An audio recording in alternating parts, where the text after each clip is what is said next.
வாணலி சூடானதும் 2 table spoon oil சூடானதும் கடுகு 1/2 டீஸ்பூன், வெள்ளை உளுத்தம்பருப்பு 1 டீஸ்பூன்.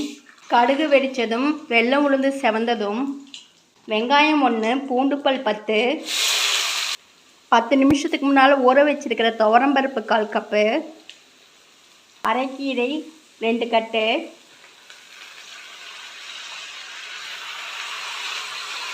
ஒரு டீஸ்பூன் மிளகாய்த்தூள், 1/2 டீஸ்பூன் மஞ்சள் தூள், தேவையான அளவு உப்பு எல்லாம் ஒன்று சேர்த்து நல்லா கலந்து விட்டுடலாம்.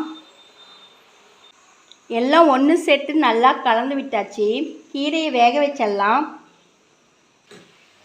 கீரையும் நல்லா வெந்துருச்சு. தேங்காய் துருவல் 1/4 கப்பு, எல்லாம் ஒன்று சேர்த்து நல்லா கலந்து விட்டாச்சு. கீரை பொரியல் ரெடி ஆயிடுச்சு.